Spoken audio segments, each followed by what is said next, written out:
എല്ലാവർക്കും നമസ്കാരം. കോമ്പറ്റേറ്റീവ് ക്രാക്കറിന്റെ മറ്റൊരു യൂട്യൂബ് സെഷനിലേക്ക് എല്ലാവർക്കും സ്വാഗതം. അപ്പോൾ ഞാൻ ഇന്ന് നിങ്ങളുടെ മുമ്പിൽ വന്നിരിക്കുന്നത്, നമുക്ക് എല്ലാവർക്കും അറിയാം, നമ്മുടെ കഴിഞ്ഞ കേട്ടറ്റ് പരീക്ഷയുടെ റിസൾട്ടുകളൊക്കെ വന്നു. നിങ്ങൾ ആ ബോർഡിലേക്ക് നോക്കുന്ന സമയത്ത് ഒരുപാട് ആൾക്കാരാണ് കേട്ടറ്റ് എന്ന് പറയുന്ന കടമ്പ പൂർത്തിയാക്കിക്കൊണ്ട് LP UP പരീക്ഷ പ്രിപ്പറേഷനുമായിട്ട് ബന്ധപ്പെട്ടുകൊണ്ടും അതേപോലെ സർവീസിലിരിക്കുന്ന അധ്യാപകർക്ക് ആ കേട്ടറ്റ് എന്ന് പറയുന്ന കടമ്പയും അവര് സാധ്യമാക്കിയിരിക്കുകയാണ്. ഇത്തവണ കേട്ടറ്റ് പരീക്ഷയുടെ റിസൾട്ട് വന്ന സമയത്ത് 5000-ഓളം അധ്യാപക സുഹൃത്തുക്കളെയാണ് CC അവരുടെ സ്വപ്നം യാഥാർത്ഥ്യമാക്കുവാൻ സഹായിച്ചത്. അതൊരു വലിയ യാഥാർത്ഥ്യതയും ഒരുപാട് അഭിമാനകരമായിട്ടുള്ള ഒരു കേട്ടറ്റ് റിസൾട്ട് ആയിരുന്നു നമ്മുടെ മുമ്പിൽ അവസാനം വന്ന് നിന്നത്.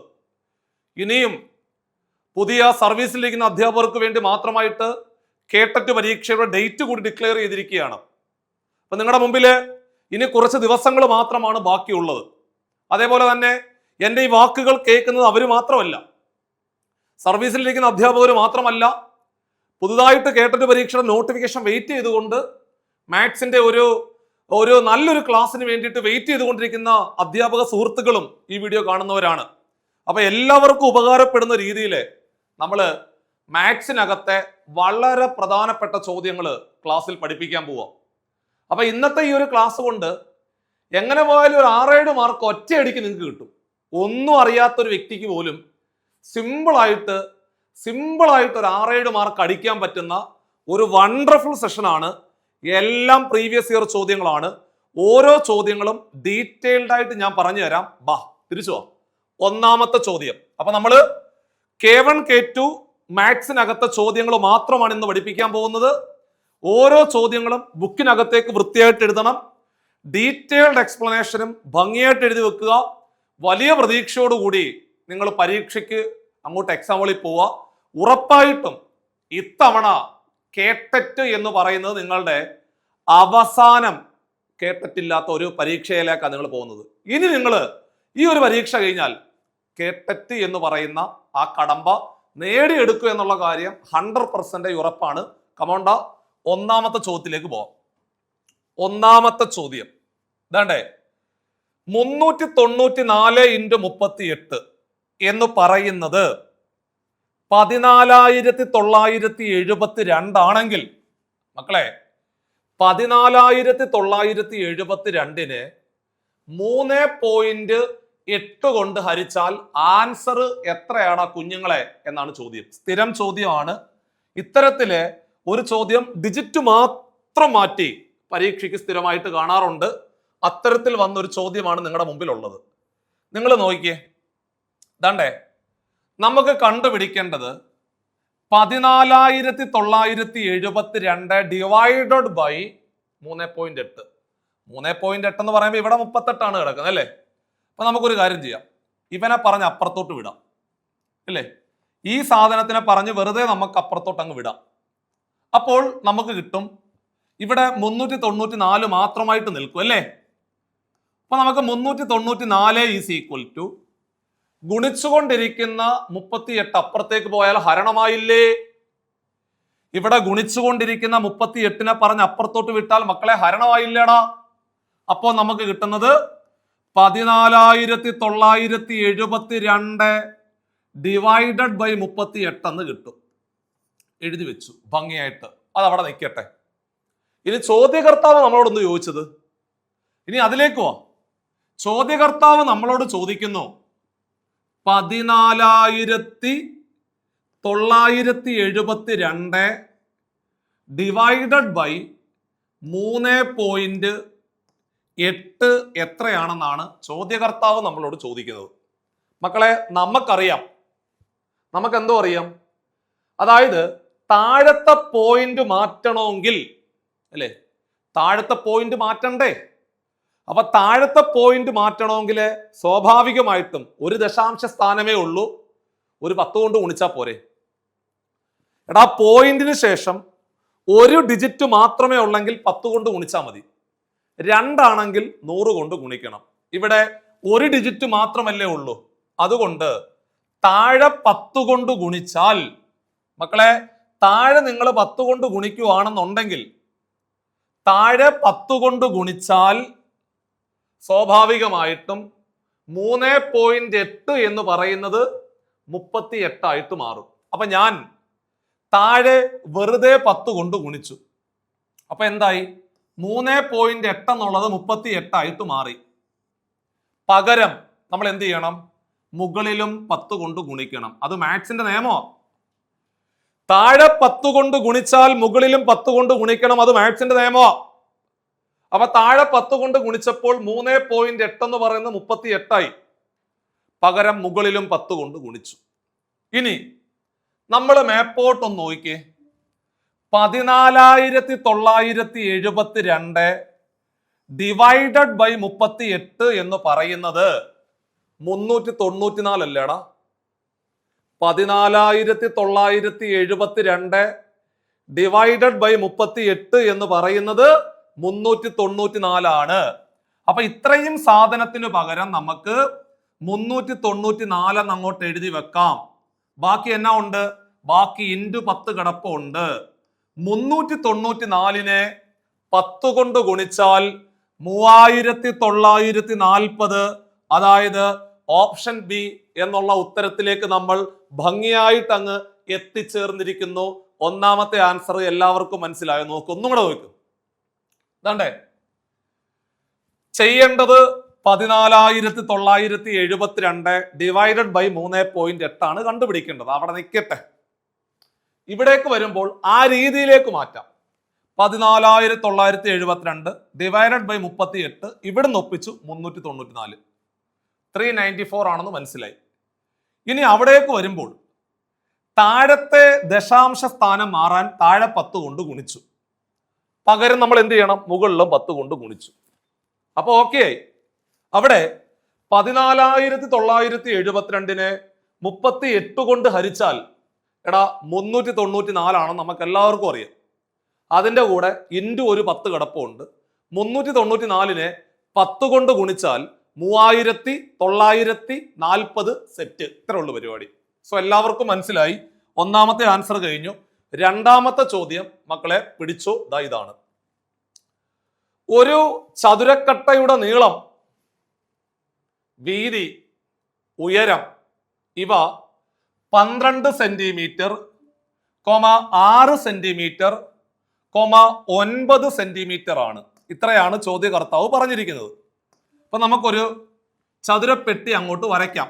ഇതാണ്ടേ, ഇതാണ് നമ്മുടെ ചതുരപ്പെട്ടി. കണ്ടോ? ഈ ചതുരപ്പെട്ടിയുടെ നീളം എന്ന് പറയുന്നത് എത്ര? നീളം എന്ന് പറയുന്നത് 12 സെന്റിമീറ്റർ ആണ്. വീതി 6 സെന്റിമീറ്റർ ആണ്. വീതി 6.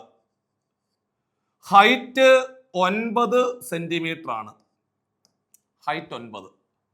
ചോദ്യകർത്താവ് ചോദിക്കുന്നു, ഇതിൽ നിന്നും ഉണ്ടാക്കാവുന്ന അല്ലെങ്കിൽ മുറിച്ചെടുക്കാൻ സാധിക്കുന്ന ഏറ്റവും വലിയ ക്യൂബിന്റെ വക്കിന്റെ നീളം എത്ര? കുഞ്ഞുങ്ങളെ, ക്യൂബ് എന്ന് പറഞ്ഞാൽ സമചതുരപ്പെട്ടി അല്ലെങ്കിൽ സമചതുരക്കട്ട അല്ലെങ്കിൽ സമചതുര സ്തംഭം. എടാ, ഒരു ചതുരപ്പെട്ടിയിൽ നിന്നും ഏറ്റവും വലിയ, കണ്ടോ, ഏറ്റവും വലിയ ഒരു ചതുരപ്പെട്ടിയിൽ നിന്ന് ഏറ്റവും വലിയ ഒരു ക്യൂബിനെ കട്ട് ചെയ്യണം. ആ ക്യൂബിന്റെ വശത്തിന്റെ നീളം എത്ര എന്ന് ചോദിച്ചാൽ ദാ പിടിച്ചോ, തന്നിരിക്കുന്ന അളവുകളിലെ ഏറ്റവും ചെറിയ അളവിനെ ആൻസർ ആയിട്ട് പരിഗണിക്കുക. ഒന്നുകൂടെ പറഞ്ഞേ, തന്നിരിക്കുന്ന അളവുകളിലെ ഏറ്റവും ചെറിയ അളവിനെ ആൻസർ ആയിട്ട് പരിഗണിക്കുക. തന്നിരിക്കുന്ന അളവുകൾ 12, 6, 9. ഏറ്റവും ചെറിയ അളവെന്ന് പറയുന്നത് മക്കളെ 6 ആണ്. Option B is your answer. രണ്ടാമത്തെ ക്വസ്റ്റ്യന്റെ ഉത്തരം ഇതാണ്. കണ്ണും പൂട്ടി കാണാതെ പഠിച്ചു വെക്കുക. ഒരു ചതുരപ്പെട്ടിയിൽ നിന്ന് ഏറ്റവും വലിയ ക്യൂബിനെ മുറിച്ചെടുക്കണം. ആ ഏറ്റവും വലിയ ക്യൂബിന്റെ വശത്തിന്റെ നീളം എത്ര എന്ന് ചോദിച്ചാൽ തന്നിരിക്കുന്ന അളവുകളിലെ ഏറ്റവും ചെറിയ അളവ്, തന്നിരിക്കുന്ന അളവുകളിലെ ഏറ്റവും ചെറിയ അളവായിരിക്കും ആൻസർ എന്നുള്ള കാര്യം ഒരിക്കലും മറന്നു പോകരുത്. രണ്ടാമത്തെ ക്വസ്റ്റ്യനും മനസ്സിൽ സെറ്റാക്കി നമ്മൾ മൂന്നാമത്തെ ചോദ്യത്തിലേക്ക് നമ്മൾ കടക്കുന്നു. ദാ പിടിച്ചു. താഴെ കൊടുത്തിരിക്കുന്നവയിൽ ലൂഡോൾഫ് സംഖ്യയുമായി ബന്ധപ്പെട്ട സംഖ്യ എല്ലാം പി വയ്ക്കുക. നമുക്കറിയാം, ലൂഡോൾഫ് സംഖ്യ എന്ന് പറയുന്നത് മറ്റൊന്നുമല്ല. ലൂഡോൾഫ് സംഖ്യ എന്നറിയപ്പെടുന്ന സംഖ്യ എന്ന് ചോദിച്ചാൽ മക്കളെ അത് പൈ ആണ്. പൈയുടെ മറ്റൊരു പേരാണ് ലൂഡോൾഫ് സംഖ്യ, അല്ലെങ്കിൽ ലൂഡോൾഫ് സംഖ്യ എന്നറിയപ്പെടുന്നവൻ ആരെന്ന് ചോദിച്ചാൽ അത് പൈയാണ്. പൈയുടെ വില നമുക്ക് എല്ലാവർക്കും അറിയാം 22/7 ആണ് അല്ലേ, അല്ലെങ്കിൽ 3.14 ആണ്. പൈ ഒരു അഭാജ്യ സംഖ്യയാണ്.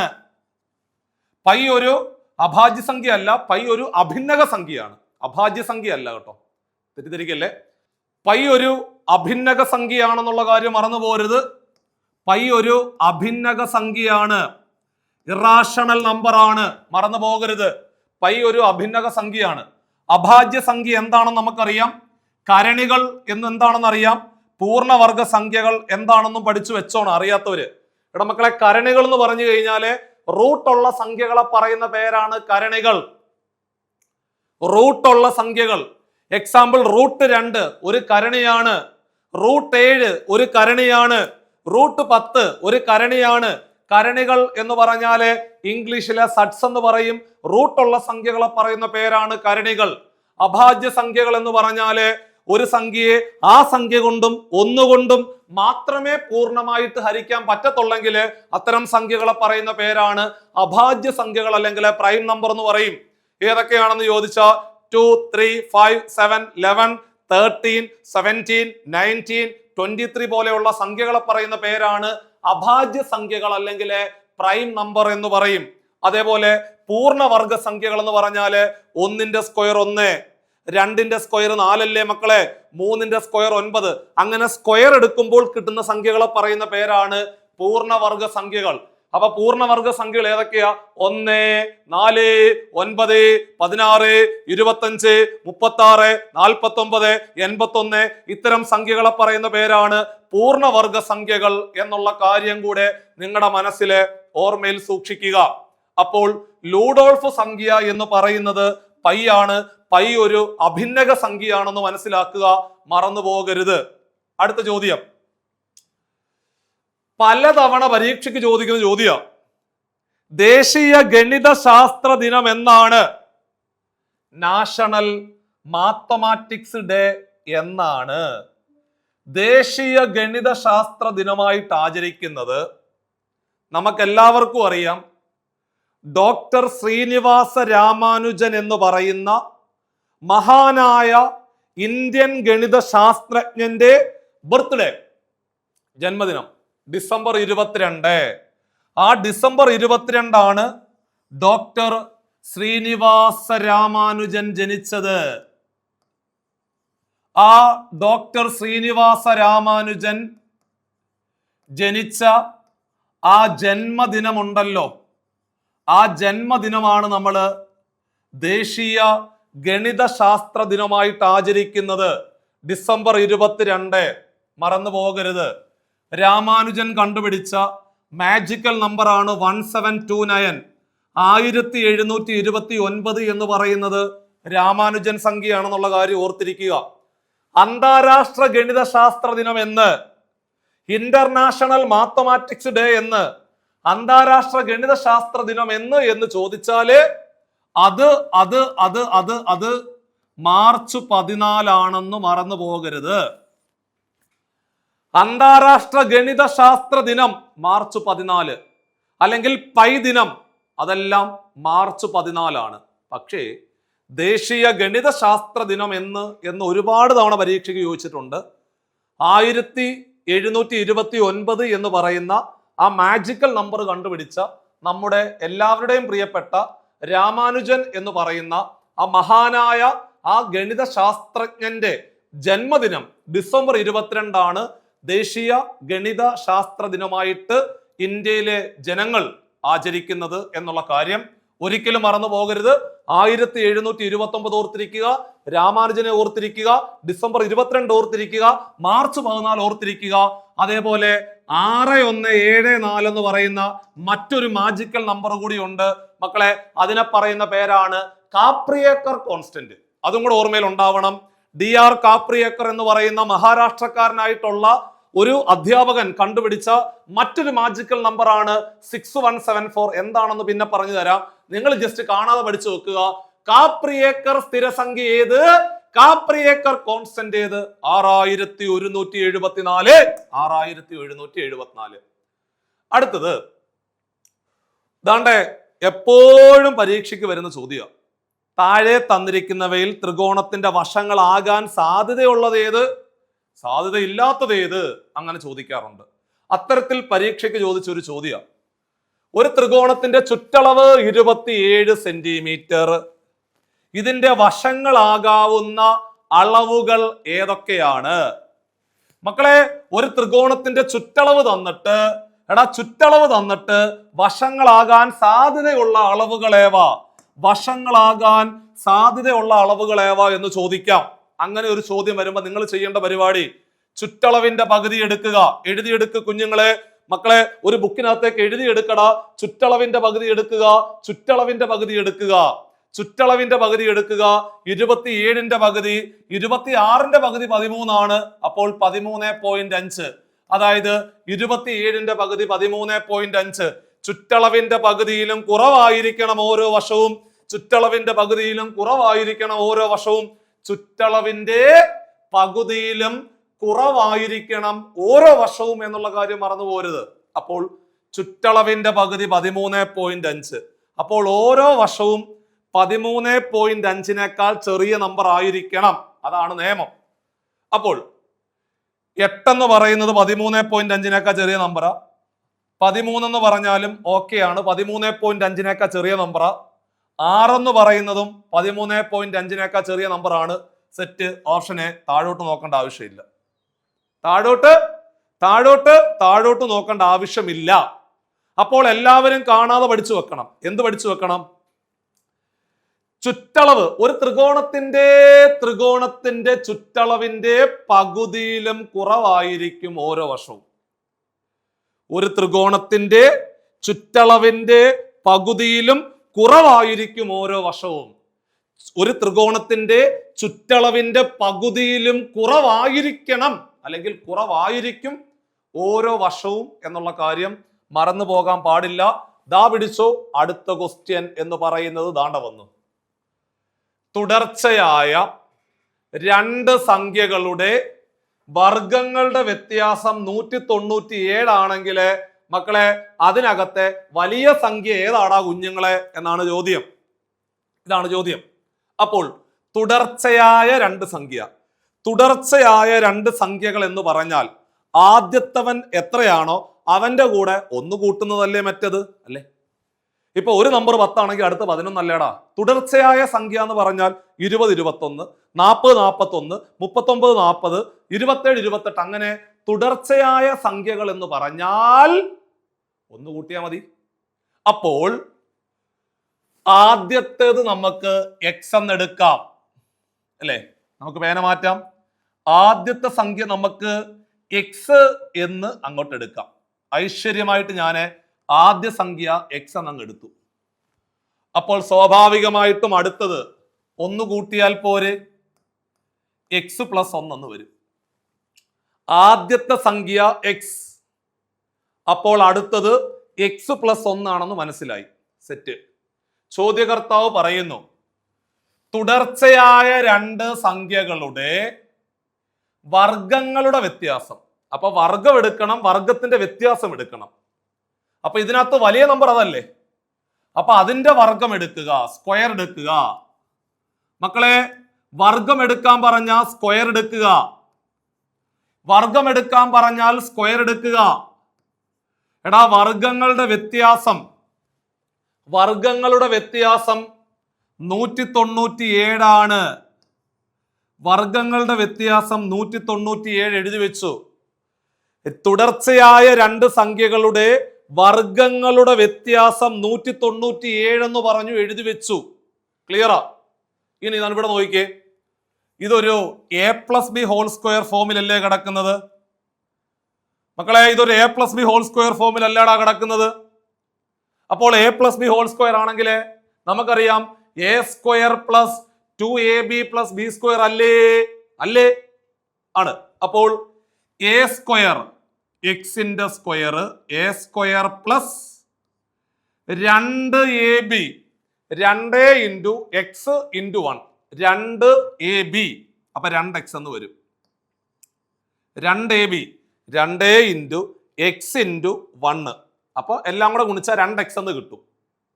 2AB പ്ലസ് ബി സ്ക്വയർ, 1ന്റെ സ്ക്വയർ എന്ന് പറഞ്ഞാൽ 1 തന്നെയാണ്. മൈനസ് എക്സ് സ്ക്വയർ അതുപോലെ തന്നെ എഴുതി വെച്ചു. ഇസ് ഈക്വൽ ടു 197 അതുപോലെ എഴുതി വെച്ചു. കണ്ടോ? ഇവിടെ ദേ ഈ പ്ലസ് എക്സ് സ്ക്വയറും മൈനസ് എക്സ് സ്ക്വയറും കൂടെ കളഞ്ഞു. ബാക്കി ഈ കിടക്കുന്ന പ്ലസ് ഒന്ന് അപ്പുറത്ത് പോയാൽ മൈനസ് ഒന്നല്ലേ? അപ്പൊ 197 മൈനസ് 1. 197 1 കുറച്ചാല് 196 അല്ലേടാ കുഞ്ഞുങ്ങളെ?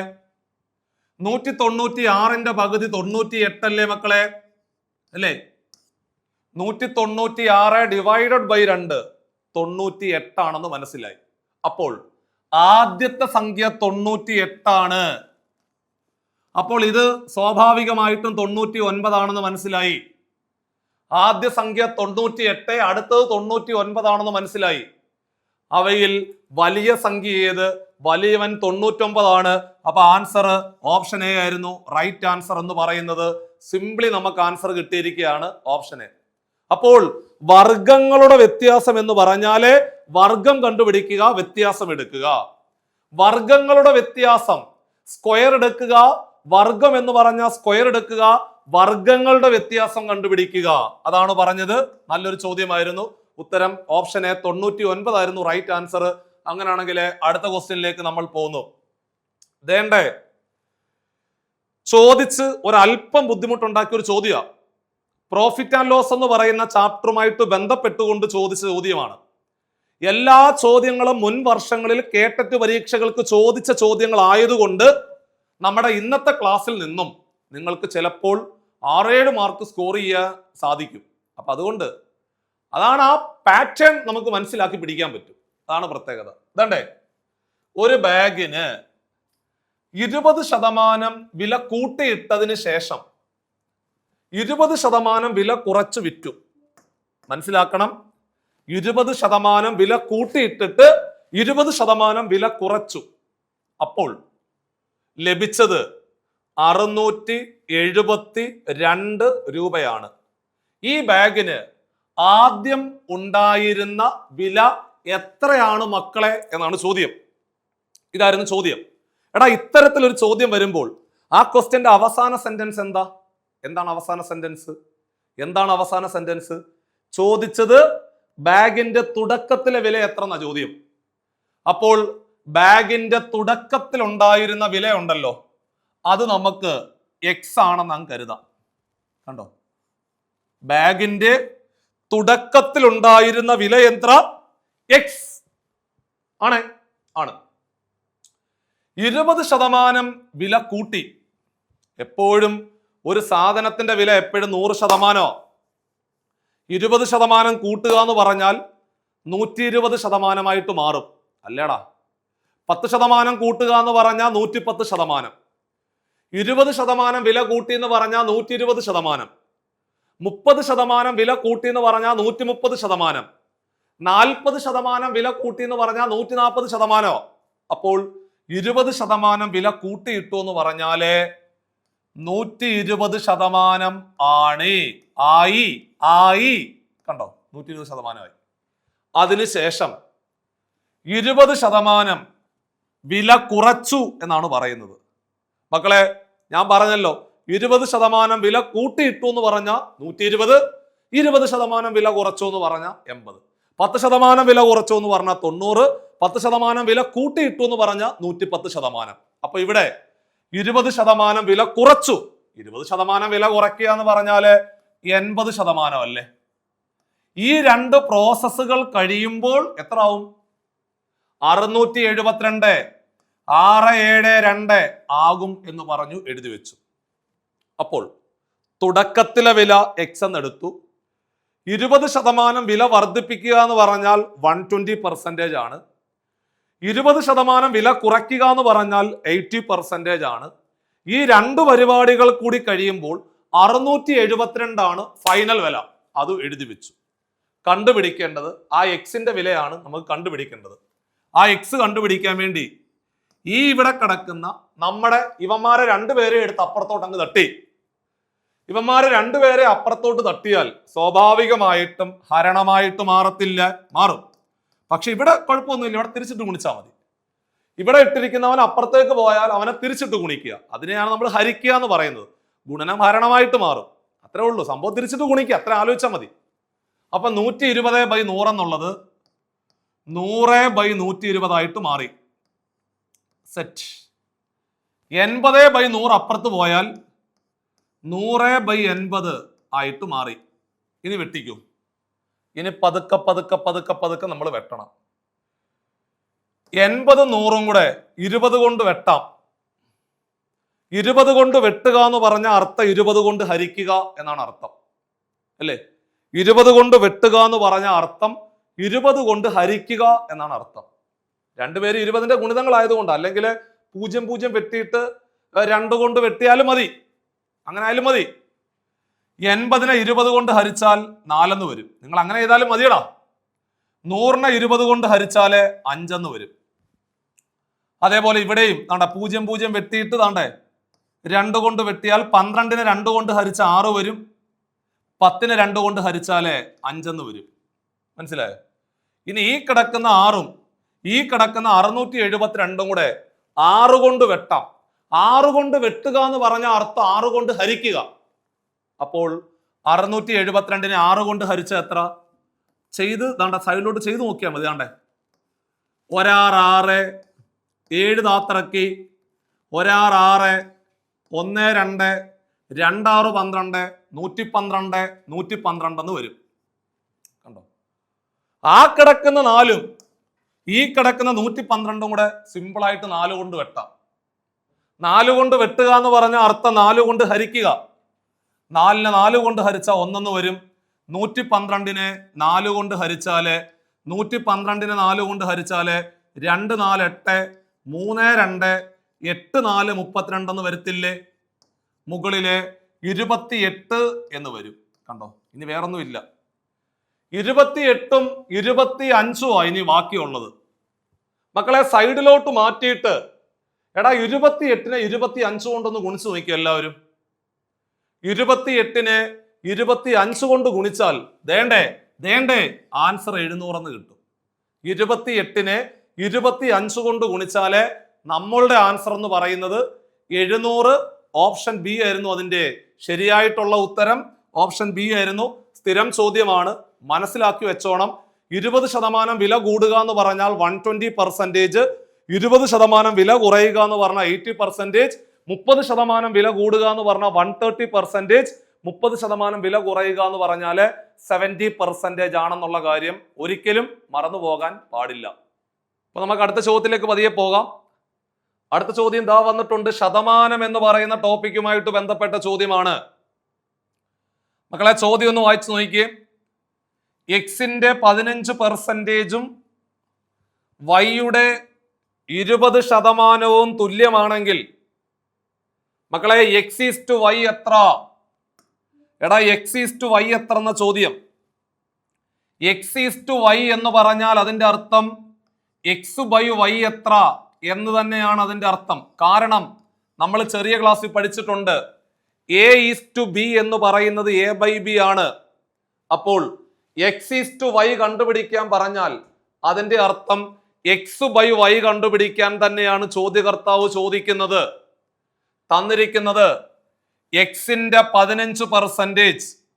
എടാ എക്സിന്റെ എക്സ് ഇന്റെ എന്ന് പറഞ്ഞാൽ ഗുണിക്കുക. എക്സിന്റെ 15%, 15% എന്ന് പറഞ്ഞാൽ 15/100. അതും വൈ യുടെ എന്ന് പറഞ്ഞാൽ ഗുണിക്കുക. വൈയുടെ 20%, 20% തുല്യമാണെന്ന് പറഞ്ഞു എഴുതി വെച്ചു. ഇതാണ് ചോദ്യകർത്താവ് പറഞ്ഞിരിക്കുന്നത്. എക്സിന്റെ 15%ഉം വൈയുടെ 20% തുല്യമാണെന്ന് പറഞ്ഞു, ഈക്വൽ ആണെന്ന് പറഞ്ഞു എഴുതി വെച്ചു. ഇനി നമുക്കറിയാം, നമുക്ക് കണ്ടുപിടിക്കേണ്ടത് എക്സ് ഡിവൈഡഡ് ബൈ വൈ ആണ് കണ്ടുപിടിക്കേണ്ടത്. മക്കളെ അവിടെ ഗുണിച്ചുകൊണ്ടിരിക്കുന്ന വൈയെ ഇപ്പുറത്തോട്ട് കൊണ്ടുപോവാ. അവിടെ ഗുണിച്ചുകൊണ്ടിരിക്കുന്ന y ഇപ്പുറത്ത് വന്നാൽ ഹരണമായി. അപ്പോൾ x/y എന്ന് കിട്ടി. പകരം ഇവിടെ കിടക്കുന്ന 15/100 എടുത്ത് അപ്പുറത്തോട്ട് കൊടുക്ക്. അവിടെ ഓൾറെഡി 20/100 കിടപ്പുണ്ട്. ഇവിടെ കിടക്കുന്ന 15/100 പറഞ്ഞ് അപ്പുറത്തോട്ട് വിട്ട് കഴിഞ്ഞാൽ, ഇവിടെ കിടക്കുന്ന 15/100 അപ്പുറത്തോട്ട് പോയാല് സ്വാഭാവികമായിട്ടും 100/15 ആയിട്ട് മാറും. 100/15 ആയിട്ട് മാറും. ഇവിടെ കിടക്കുന്ന 15/100 അപ്പുറത്തോട്ട് പറഞ്ഞു വിട്ടാല് അത് 100/15 ആയിട്ട് മാറി. ദേണ്ടേ 100 വെട്ടി. 20ഉം 15ഉം കൂടെ വെട്ടിയാല് 4×5 20, 3×5 15, 4/3 എന്ന് വരും. 4/3 എന്ന് പറഞ്ഞാല് അത് 4:3 ആണെന്ന് നമുക്ക് മനസ്സിലാക്കിക്കൂടെ? 4/3 എന്ന് പറയുന്നത് 4:3 ആണ്. 4/3 എന്ന് പറയുന്നത് 4:3. ആൻസർ ഓപ്ഷൻ സി ആയിരുന്നു റൈറ്റ് ആൻസർ. ഇനി ഇത്തരം ചോദ്യങ്ങൾ ചെയ്തെടുക്കാൻ ഒരു ട്രിക്ക് കൂടിയുണ്ട്. എക്സിന്റെ ഇത്ര ശതമാനം വൈയുടെ എത്ര ശതമാനത്തിന് തുല്യമാണെങ്കിൽ x/y എത്ര എന്ന് ചോദിച്ചാൽ, ആ രണ്ടാമത് കിടക്കുന്ന സംഖ്യ ഉണ്ടല്ലോടാ കുഞ്ഞുങ്ങളെ, ആ രണ്ടാമത് കിടക്കുന്ന സംഖ്യയെ ആദ്യം കിടക്കുന്ന സംഖ്യ കൊണ്ട് ഹരിച്ചാൽ മതി. ട്രിക്കാണിത്. ഇതൊരു എളുപ്പ വഴിയാ. എക്സിന്റെ ഇത്ര ശതമാനം വൈയുടെ ഇത്ര ശതമാനത്തിന് തുല്യമാണെങ്കിൽ x/y എത്ര എന്ന് ചോദിക്കുമ്പോൾ രണ്ടാമത് കിടക്കുന്നവനെ ആദ്യം കിടക്കുന്നവനെ കൊണ്ട് ഹരിക്കുക. രണ്ടാമത് കിടക്കുന്നവൻ 20, ആദ്യം കിടക്കുന്നവൻ 15. വിട്ടിക്കൂ. 15 20 5 കൊണ്ട് ഹരിക്കാം. 15നെ 5 കൊണ്ട് ഹരിച്ചാ 3, 20നെ 5 കൊണ്ട് ഹരിച്ചാ 4. 4/3 എന്ന് വരും. ഉത്തരം 4 അംശബന്ധം 3. അതായത് ഓപ്ഷൻ സി ആയിരുന്നു റൈറ്റ് ആൻസർ. ഇത്രേ ഉള്ളൂ പരിപാടി. ഇതെല്ലാം ഓർത്തിരിക്കണം. ഓപ്ഷൻ സി ആയിരുന്നു ആൻസർ. അടുത്ത ക്വസ്റ്റ്യനിലേക്ക് പോകാം. 8x-1 എന്ന് പറയുന്നത് എടാ ഒരു ഓഡ് നമ്പർ ആണെങ്കിൽ തൊട്ടടുത്ത ഓഡ് നമ്പർ ഏതാണ് എന്നാണ് ചോദ്യം. കണ്ടോ, നല്ലൊരു ചോദ്യമാണ്. എപ്പോഴും പരീക്ഷയ്ക്ക് ചോദിക്കുന്ന വളരെ സെൻസിറ്റീവ് ആയിട്ടുള്ള ബേസിക് ആയിട്ടുള്ള ചോദ്യമാണ് ദാണ്ട ബോർഡിൽ കാണുന്നത്. നമുക്കറിയാം ഈ എണ്ണൽ സംഖ്യകളുടെ പ്രത്യേകത എന്തുവാ? എണ്ണൽ സംഖ്യകളുടെ പ്രത്യേകത ഒന്ന് വീതമാണ് കൂടിക്കൂടി പോകുന്നത് അല്ലേ? ഒന്ന് വീതമാണ് കൂടിക്കൂടി പോകുന്നത്. ഇരട്ട സംഖ്യകളുടെയും ഒറ്റ സംഖ്യകളുടെയും പ്രത്യേകത 2 വീതമാണ് കൂടിക്കൂടി പോകുന്നത്. 2 കഴിഞ്ഞാൽ 4, 8 കഴിഞ്ഞാൽ 10, 12 കഴിഞ്ഞാൽ അടുത്ത ഇരട്ട 14, 13 കഴിഞ്ഞാൽ അടുത്ത ഒറ്റ 15. അപ്പോൾ ഇരട്ടയാണെങ്കിലും ഒറ്റയാണെങ്കിലും 2 വീതം ആണ് കൂടിക്കൂടി പോകുന്നത്. എണ്ണൽ സംഖ്യകളാണെങ്കിൽ ഓരോന്ന് വീതമാണ് കൂടിക്കൂടി പോകുന്നത്. അപ്പോൾ ഇവിടെ 8x-1 ഒരു ഓഡ് നമ്പറാണ്. അടുത്ത ഓഡ് നമ്പർ ഏത്? അടുത്ത ഒറ്റ സംഖ്യ ഏതാണ് ചോദ്യം. അടുത്ത ഒറ്റ സംഖ്യ കണ്ടുപിടിക്കണമെങ്കിൽ 2 കൂട്ടിയാൽ പോരെ? അടുത്ത ഓഡ് നമ്പർ കണ്ടുപിടിക്കണമെങ്കിൽ ഇതിന്റെ കൂടെ 2 കൂട്ടുക. 17 കഴിഞ്ഞാൽ അടുത്ത ഓഡ് നമ്പർ ഏതാ? 2 കൂട്ടണം, 19. മക്കളെ 25 കഴിഞ്ഞാൽ അടുത്ത ഓഡ് നമ്പർ ഏതാ? 27. എടാ 37 കഴിഞ്ഞാൽ അടുത്ത ഓഡ് നമ്പർ ഏതാ? 39.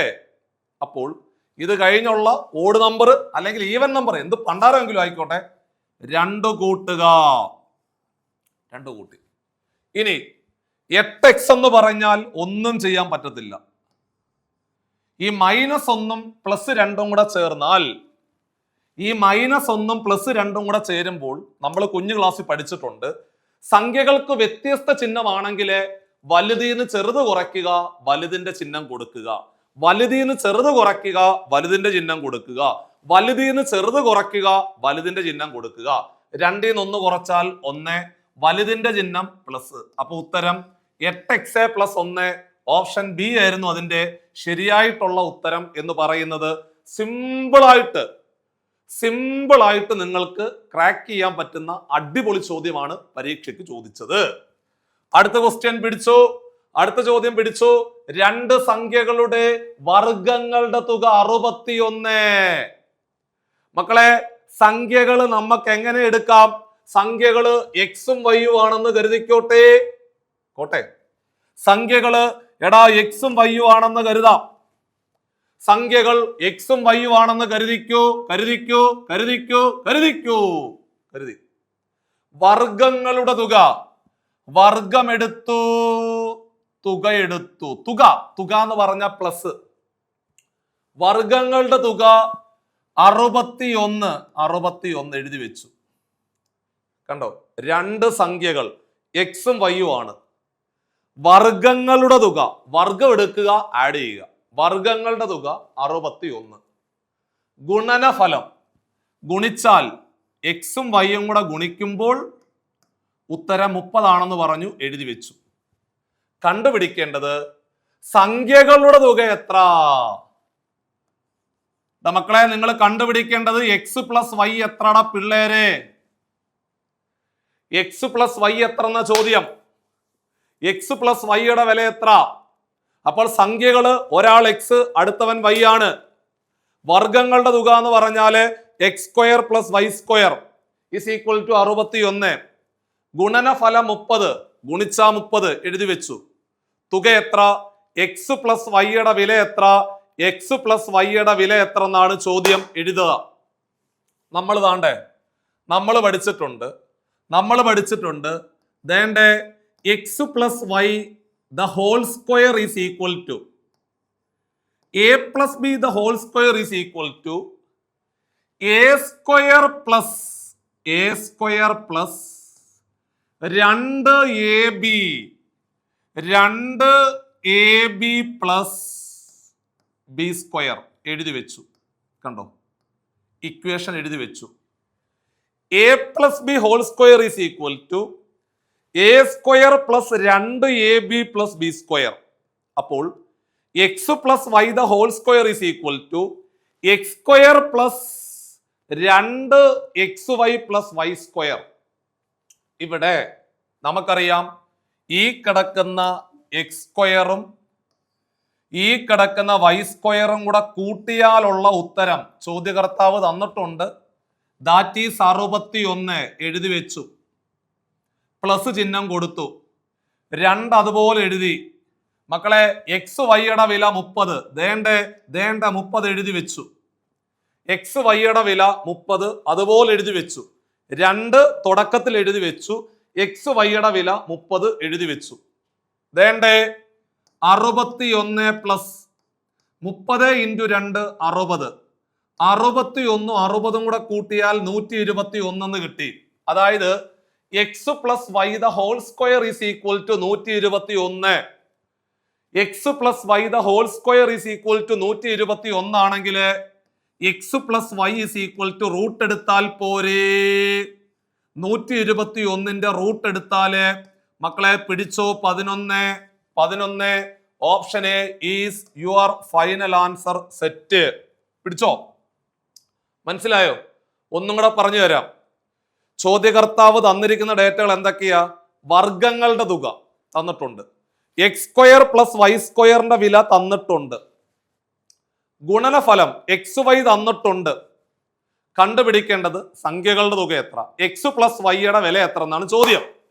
നമുക്കറിയാം x plus y the whole square is equal to x square plus y square plus 2xy ആണ്. അവിടെ നമുക്ക് എക്സ് സ്ക്വയർ പ്ലസ് വൈ സ്ക്വയറിന്റെ വില അറിയാം. 2 ഇൻറ്റു എക്സ് വൈയുടെ വില അറിയാം. ചെയ്തപ്പോൾ നമുക്ക് x plus y the whole square is equal to 121 കിട്ടി. അങ്ങനെയാണെങ്കിൽ എക്സ് പ്ലസ് വൈ കണ്ടുപിടിക്കാൻ റൂട്ട് എടുത്താൽ മതി എന്നുള്ള കാര്യം കുഞ്ഞു ക്ലാസ് മുതലേ പഠിച്ചിട്ടുണ്ട്. സ്ക്വയറിന്റെ വില അറിയാമെങ്കിൽ ആ സാധനം വേണമെങ്കിൽ റൂട്ട് എടുത്താൽ മതി. അപ്പൊ 121ന്റെ root 11. Answer option A is your answer. അടുത്ത ക്വസ്റ്റ്യൻ പിടിച്ചു. ഒരു സംഖ്യയുടെ 1/3 ഭാഗത്തിൽ നിന്നും ആ സംഖ്യയുടെ 1/5 ഭാഗം കുറച്ചാൽ 12 കിട്ടും. സംഖ്യ ഏത്? അപ്പൊ നിങ്ങൾ മനസ്സിലാക്കണം. എടാ 1/3 5/1 കുറച്ച എത്ര? നിങ്ങൾ കോമൺ സെൻസില് സംഖ്യയൊക്കെ അങ്ങ് വിട്. സംഖ്യ എല്ലാം വിട്ടിട്ട് നിങ്ങൾ കോമൺ സെൻസില് 3/1 നിന്നും 5/1 കുറച്ച എത്ര? 3/1 നിന്ന് 5/1 കുറച്ചാൽ എന്ത് കിട്ടും? അതാദ്യം കണ്ടുപിടിക്കണം. അപ്പൊ നിങ്ങൾക്ക് കിട്ടാൻ പോകുന്ന answer 1/5 minus 3 into 1 3 divided by 3 into 5 15. ഞാൻ ചെയ്ത പരിപാടി ക്രോസ് മൾട്ടിപ്ലിക്കേഷൻ ആണ്. 1 5 5 5 മൈനസ് 1 3 3 3 ഡിവൈഡഡ് ബൈ 3 5 15 15. 5 3 കുറച്ചാ 2 2 ബൈ 15. അപ്പോൾ ഇവിടെ ഒരു സംഖ്യയുടെ 1/3 ഭാഗത്തിൽ നിന്ന് 5/1 ഭാഗം കുറച്ചാൽ നമുക്ക് കിട്ടുന്നത് 15/2. അപ്പോൾ സംഖ്യ നമുക്ക് എക്സ് എന്ന് എടുക്കാം. ആ സംഖ്യയുടെ 15/2 ആ സംഖ്യയുടെ എന്ന് പറഞ്ഞാൽ ഗുണിക്കുക. സംഖ്യയുടെ 15/2 സംഖ്യയുടെ 15/2 എന്ന് പറയുന്നത് 12 ആണ്. ഇസ് ഈക്വൽ ടു 12 എന്ന് എഴുതി വെച്ചു. കണ്ടോ, സംഖ്യയുടെ 1/3 നിന്ന് 5/1 കുറച്ചാൽ അപ്പൊ നമുക്ക് കിട്ടിയത് 2/15. മക്കളെ, ആ 2/15 എന്ന് പറയുന്നത് 12 ആണ്, എഴുതി വെച്ചു. സോ അവിടുന്ന് എക്സ് കണ്ടുപിടിക്കാനാണ് ചോദ്യം. നമുക്ക് സംഖ്യയാണ് വേണ്ടത്. സ്വാഭാവികമായിട്ടും ഇവിടെ ഗുണിച്ചുകൊണ്ടിരിക്കുന്നവനെ പറഞ്ഞ് അപ്പുറത്തോട്ട് വിട്ടാൽ തിരിച്ചിട്ട് ഗുണിക്കുക, തിരിച്ചിട്ട് ഗുണിക്കുക, തിരിച്ചിട്ട് ഗുണിക്കുക. 2/15 എന്നുള്ളത് 15/2. എടാ മക്കളെ, 2ഉം 12ഉം കൂടെ വെട്ടിയാൽ 6 വരും. 15 ഇൻറ്റു 6 15 6 90. 15 6 90. ഓപ്ഷൻ ബി ആയിരുന്നു ശരിയായിട്ടുള്ള ഉത്തരം എന്ന് പറയുന്നത്. വളരെ വളരെ സിമ്പിളായിട്ട് ചെയ്തെടുക്കാൻ പറ്റിയ നല്ലൊരു ചോദ്യമാണ് നിങ്ങളുടെ മുമ്പിൽ കിട്ടിയത്. സെറ്റാണോ നോക്കിക്കേ, എല്ലാവർക്കും മനസ്സിലായെന്ന് നോക്കിക്കേ. അല്ലാതെ നിങ്ങൾ 3/1 5/1 കുറയ്ക്കാനൊന്നും പോകണ്ട. ആദ്യമേ അതങ്ങ് സെറ്റ് ചെയ്ത് വെക്ക്. 3/1 5/1 കുറച്ചാൽ എത്രയാണെന്ന് സെറ്റ് ചെയ്ത് വെച്ച് കഴിയുമ്പോഴേ അപ്പൊ നമുക്ക് കിട്ടും 15/2 കിട്ടും. ആ 15/2 ആണ് ഏത്? 12. അങ്ങനെയാണെങ്കിൽ സംഖ്യ എക്സ് എത്ര എന്ന് കണ്ടുപിടിച്ചാൽ മതി. സിമ്പിൾ ആയിട്ട് ക്രാക്ക് ചെയ്യാൻ പറ്റുന്ന ചോദ്യമാണ് ക്ലാസ്സിൽ പറഞ്ഞത്. ഓപ്ഷൻ ബി ആയിരുന്നു അതിന്റെ ശരിയായിട്ടുള്ള ഉത്തരം. അടുത്തത് സ്ഥിരമായിട്ട് പരീക്ഷയ്ക്ക് വരുന്ന പെഡഗോഗി ചോദ്യമാണ്. പെഡഗോഗിയ ഒരു തുറന്ന ചോദ്യത്തിന് ഉദാഹരണമായത് താഴെ തന്നിരിക്കുന്നവയിൽ ഏതാടാ കുഞ്ഞുങ്ങളെ എന്നാണ് ചോദ്യം. താഴെ തന്നിരിക്കുന്നവയിൽ ഏതാണ് തുറന്ന ചോദ്യത്തിന് ഉദാഹരണം? തുറന്ന ചോദ്യം എന്ന് പറഞ്ഞാൽ open ended question. Open ended question, ഒരു ചോദ്യത്തിന് പലതരത്തിൽ ആൻസർ പറയാൻ പറ്റുമെങ്കിൽ അത്തരം ചോദ്യങ്ങളെ പറയുന്ന പേരാണ് തുറന്ന ചോദ്യം. ഓപ്പൺ എൻഡഡ് ക്വസ്റ്റ്യൻ, തുറന്നു കിടക്കുന്നത് പലതരത്തിൽ ആൻസർ പറയാൻ പറ്റും, പലതരത്തിൽ ആൻസർ പറയാൻ പറ്റും. സോ അത്തരം ചോദ്യങ്ങളെ പറയുന്ന പേരാണ് തുറന്ന ചോദ്യം എന്ന് പറയും. ഞാൻ നിങ്ങളോട് പറയുന്നു, എൻ്റെ പൊന്നു പിള്ളേരെ, നിങ്ങളൊരു കാര്യം ചെയ്യും. നിങ്ങളൊരു എണ്ണൽ സംഖ്യ പറയാൻ ഞാൻ പറയുമ്പോൾ നിങ്ങൾ പറയും സാറേ 5 7 3 9 അങ്ങനെ പല രീതിയിൽ നിങ്ങൾ ആൻസർ പറയാറില്ലേ? ഇല്ലേ? അങ്ങനെ പല രീതിയിൽ നിങ്ങൾ ആൻസർ പറയാറുണ്ട്. അതുകൊണ്ട് അതൊരു തുറന്ന ചോദ്യമാണ്, അല്ലേ? അതൊരു തുറന്ന ചോദ്യം. ഞാൻ നിങ്ങളോട് ചോദിക്കുന്നു, ഏറ്റവും ചെറിയ എണ്ണൽ സംഖ്യ ഏത്? അപ്പൊ നിങ്ങൾ 1 എന്നൊരു ആൻസർ അല്ലേ പറയത്തുള്ളൂ. വേറെ ഏതെങ്കിലും ആൻസർ പറയുമോ? പറഞ്ഞാൽ തെറ്റാ, അല്ലേ? 1 ഉത്തരം. അപ്പൊ അതുകൊണ്ട് അതൊരു അടഞ്ഞ ചോദ്യമാണ്. ക്ലോസ്ഡ് എൻഡഡ് ക്വസ്റ്റ്യൻ എന്നാണ് അതിന് പറയുന്നത്. പോട്ടെ, ഇവിടെ തുറന്ന ചോദ്യത്തിന് ഉദാഹരണം ഏതെന്നാ? 2 സംഖ്യകളുടെ ഗുണനഫലം 35, തുക 12. അപ്പൊ കൂട്ടുമ്പോൾ 12 കിട്ടണം, ഗുണിക്കുമ്പോൾ 35 കിട്ടണം, അല്ലേ? അപ്പോഴേ നിങ്ങൾ പറയും സാറേ സംഖ്യകള് 7 5 അല്ലേ സാറേ? ആണല്ലോ മക്കളെ, 7 5 ആണ്. 7 5 കൂടെ ഗുണിച്ചാൽ 35, 7 5 കൂടെ കൂട്ടിയാൽ 12. സെറ്റ്, കറക്റ്റാ, നിങ്ങൾ പറഞ്ഞ ശരിയാ. അടുത്തത്, അപ്പൊ അതൊരു അടഞ്ഞ ചോദ്യമോ, അല്ലേ? അതിനൊരു ഒറ്റ ഉത്തരേ ഉള്ളൂ. 7 5 അല്ലാതെ വേറെ എന്ത് ആൻസറുകൾ നിങ്ങൾ പറഞ്ഞാലും അത് തെറ്റാ. അതുകൊണ്ട് അതൊരു അടഞ്ഞ ക്വസ്റ്റ്യനാണ്. തുറന്ന ചോദ്യം എന്ന് പറഞ്ഞാൽ ഒരുപാട് രീതിയിൽ ആൻസർ പറയാൻ പറ്റുന്നതിനെയാണ് തുറന്ന ചോദ്യം എന്ന് പറയുന്നത്. അടുത്തത്, 2x + 4 = 18 ആണെങ്കിൽ എക്സിന്റെ വില, ഈ 4 അപ്പുറത്ത് പോയി കഴിഞ്ഞാൽ 18 നിന്ന് 4 കുറച്ചാൽ 14 വരും. 2x വില 14 ആണെങ്കിൽ x = 7. എടാ അത് അടഞ്ഞ ചോദ്യമാ. 7 വില, 7 ആൻസർ. പോട്ടെ, ഒരു ചതുരത്തിന്റെ ചുറ്റളവ് 24. ആഹാ, കൊള്ളാമല്ലോ. അതിന്റെ വശങ്ങളുടെ അളവുകൾ കണ്ടെത്തുക. അപ്പൊ ചുറ്റളവ്, ചതുരത്തിന്റെ ചുറ്റളവ് കണ്ടുപിടിക്കാനുള്ള ഇക്വേഷൻ 2 × L+B ആണ് അല്ലേ? നമ്മൾ കുഞ്ഞു ക്ലാസ് മുതലേ പഠിച്ചിട്ടുണ്ട്. ചുറ്റളവ് കണ്ടുപിടിക്കാനുള്ള ഇക്വേഷൻ 2 × L+B. വിസ്തീർണം കണ്ടുപിടിക്കാൻ LB. ചുറ്റളവ് 24 എഴുതി വെച്ചു. ദേണ്ടേ ഇവിടെ ഗുണിച്ചുകൊണ്ടിരിക്കുന്ന 2നെ പറഞ്ഞ് അപ്പുറത്തോട്ട് വിട്ടാൽ ഹരണമായില്ലേ? ആയി. അപ്പോൾ ഈ 2 അപ്പുറത്ത് പോയ ഹരണമായി. അപ്പോൾ നമുക്ക് വരും L+B = 24/2 12 എന്ന് വരും. 24/2 എത്ര? 24/2 എത്ര? 12. 12 എന്നൊരു ആൻസറിലേക്ക് നിങ്ങൾ എത്തിയോ? L+B കൂട്ടുമ്പോൾ 12 കിട്ടണം. അത്തരത്തിൽ വരുന്ന അളവുകൾ ഏതൊക്കെയാ? അപ്പൊ നിങ്ങൾ പറയും സാറേ 10-2 ശരിയാ, പറഞ്ഞ ശരിയാ. ചിലർ പറയും സാറേ 9-3 കൂട്ടിയ 12 ശരിയാ. ചിലർ പറയും 4-8 ശരിയാണല്ലോടാ, ശരിയാണല്ലോ. അപ്പോൾ ഇങ്ങനെയൊക്കെ പല രീതിയിൽ ആൻസർ പറയാൻ പറ്റുന്നില്ലേ? അപ്പൊ അതൊരു തുറന്ന ചോദ്യമല്ലേ? ആണല്ലോ, തുറന്ന ചോദ്യമാണ്. അതുകൊണ്ട് സി ആണ് റൈറ്റ് ആൻസർ. അപ്പൊ തുറന്ന ചോദ്യം ഏത്, അടഞ്ഞ ചോദ്യം ഏത്, അങ്ങനെയൊക്കെ ഉള്ള ചോദ്യങ്ങൾ പരീക്ഷകളിലെ സ്ഥിരമായിട്ട് ചോദിക്കാറുണ്ട്. പെഡഗോഗിക്കകത്തുനിന്ന് ചോദിച്ചൊരു ചോദ്യമാണ് ക്ലാസ്സിൽ പറഞ്ഞ് അവസാനിപ്പിച്ചത്.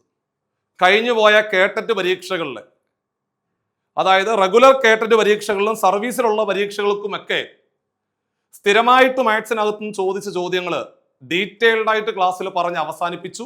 ഇതിന്റെ 1ാമത്തെ ഭാഗമാണ്. ഇപ്പൊ തന്നെ ഏകദേശം ഒരു 40 മിനിറ്റിൽ കൂടുതലായി വീഡിയോ.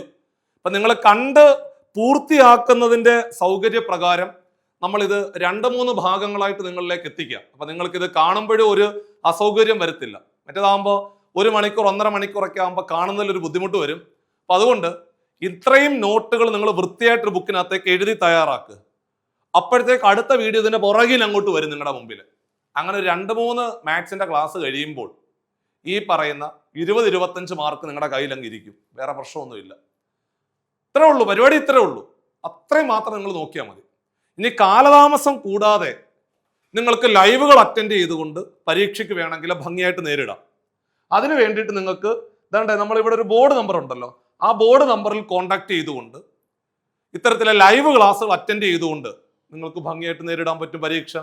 അപ്പൊ കാലതാമസം ഇല്ല. അപ്പോൾ നമ്മുടെ ഏറ്റവും പുതിയ കേട്ടറ്റ് ബാച്ചുകളിൽ നിങ്ങൾക്ക് ജോയിൻ ചെയ്യാവുന്നതാണ്.